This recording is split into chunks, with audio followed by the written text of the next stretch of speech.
the facts about getting fit? Well, you may be surprised to find out that much of what you've been told is fiction. So fitness expert Tracy Anderson is here to help debunk the 3 biggest fitness myths. Why is it so important to tell fact from fiction for you? It's so important. We don't have a lot of time to exercise. We want people to see results. We don't want them to hurt themselves. They need to be educated. So I'm really happy that you're helping me educate. You can help us through this. Yeah. Audience, you have to vote on all these. Let's get to the first fitness myth.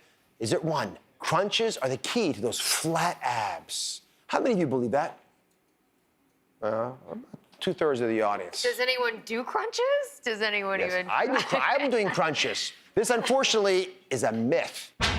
Doesn't work. And let me show everyone together. Just come on over here. This is why crunches do not help you get flat abs. It's all about this concept of spot reduction. It doesn't work. So you're doing sit-ups. You're working your tail off, right? And you're doing those big back and forth moves. You're tired, exhausted. There's the six-pack you want to have under there, and it's nicely being built up. But guess what? There's fat on top of it. And although over time, crunches are going to build up those big muscles, the rectus abdominis muscles, the fat doesn't go away. So it covers up those beautiful six-pack muscles you would have been able to show off. And on the outside, you don't look all that different. So if you really want to lose that fat so you can see the six-pack underneath, you got to build up a lot of muscle, not just a little bit of muscle in your belly.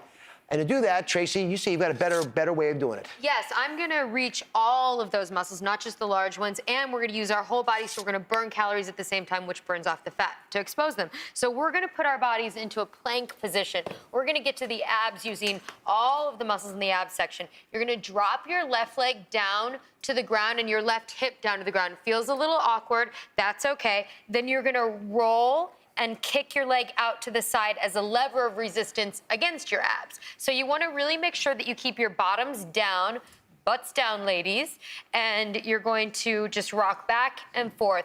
Make sure that you lift up off of your hands. If this is too difficult, you can start training those muscles to become stronger by keeping your knee down. So you can actually keep your knee down if you need to. That makes a big difference. Big difference. Right. You're not allowed to keep your knee down. I'm practicing. All right, so you build those core muscles up, come up. With all those core muscles getting strong, you'll have a metabolic furnace burning through calories and getting rid of that fat. That's next myth. You ready? Yeah. Take a look at this video. Hey, Dr. Oz. The more you sweat, the more you burn. Burn, baby, burn. Burn, baby, burn, they're saying. The more you sweat, the more you burn. Not true, is it? That's a myth, Not a big true. myth. The amount you perspire is not at all correlated to the amount of calories you burn. Now, listen, you can sit in a sauna bath, right, in a hot room, and you're perfectly still burning no calories at all, sweating away. So it clearly doesn't work. In order to burn off calories, you have to actually elevate your heart rate. So what do you do for that? Absolutely. So what we're gonna do is we're gonna do some cardiovascular work, okay? So I want everybody to run and punch. Okay, we can do this in place anywhere. Yep, exactly, get pumped up. So we're just gonna rock out to the right with our right foot and punch our right fist out and in, out and in, out and in, out and in. You can put music on, make sure that you work to the music. But it's true, the sweat does have benefits, but burning extra calories is not one of them. They sound good back there. It's like a military procession. They do, right? All right, one more myth. We have time for one more myth. 2 out of 3 people polled on DrOz.com believe this is true. Stretching before workouts warms up the muscles. I know 2/3 of you said that was true. You're all here?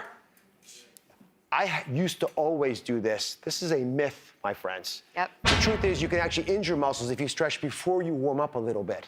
So what should we do instead? Absolutely. It's about warming up. It's about connecting your brain to your muscles, getting focused, getting ready to burn calories, build muscle. So we're just going to bend our legs, bend our knees, warm up our joints, and we're going to press down with our hands, back with our hands, down, reach up. Okay, so we're going to just kind of get our range of motion opened up. Focus, connect our brains to our bodies. Look at these ladies, aren't they so good? good Woo! back there. Warm up our leg You know, my muscles. wife does this all the time. Lisa does these Tracy Anderson exercises that are killers for your arms. And this little maneuver going back like that, which men can't do. Women have the ability uniquely to do. At least she You're can. doing it. You're doing it. I'm pretending. and all of those, movements, it warms up, circulates, gets you connected. So yeah. Tracy's got a brand new DVD out. Unleash your inner pop star. Congratulations, well done. We'll be right back. Thank you for watching. Don't forget to subscribe and turn on notifications so you never miss out on new videos to live the good life.